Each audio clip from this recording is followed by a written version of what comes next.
Twice in this gospel, it is mentioned a large number of people followed Jesus.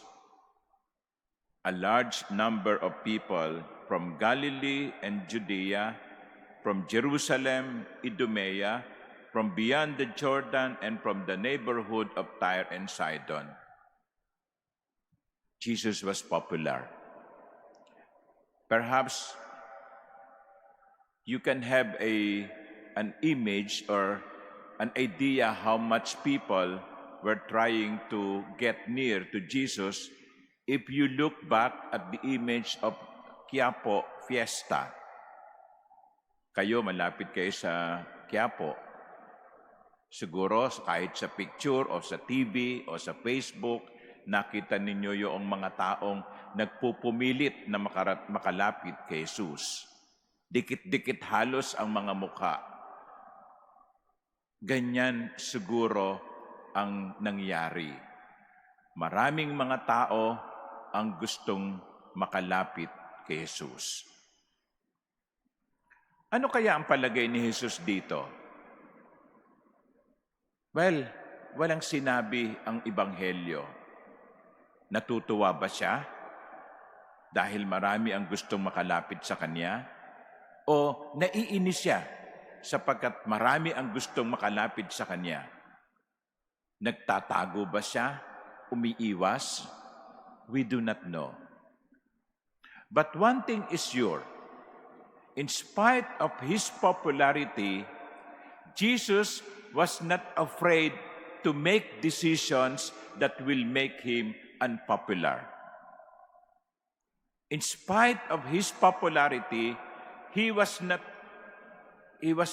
afraid, to continue saying what should be said, to continue doing what needs to be done.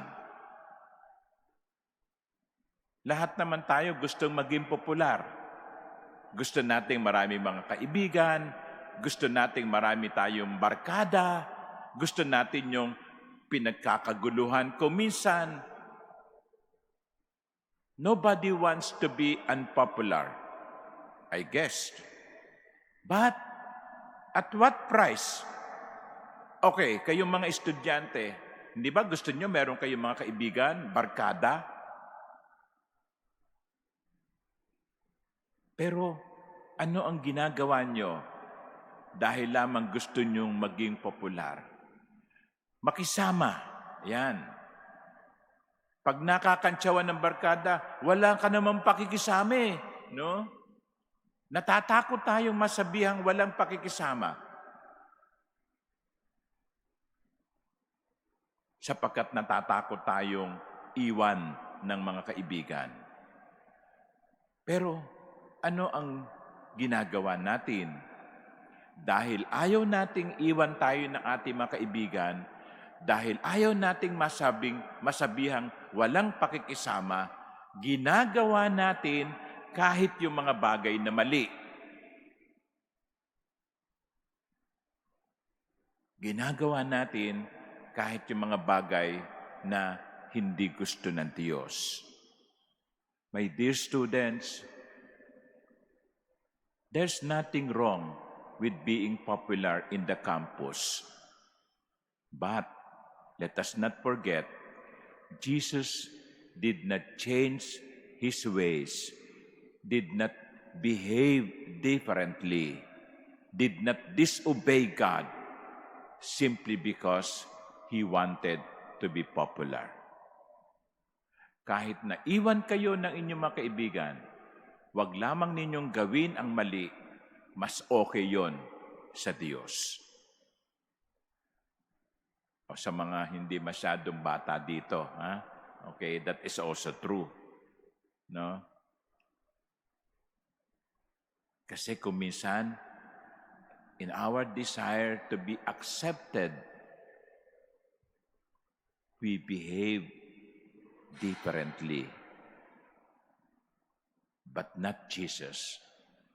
He was popular, but He was not afraid to do things that will make Him unpopular.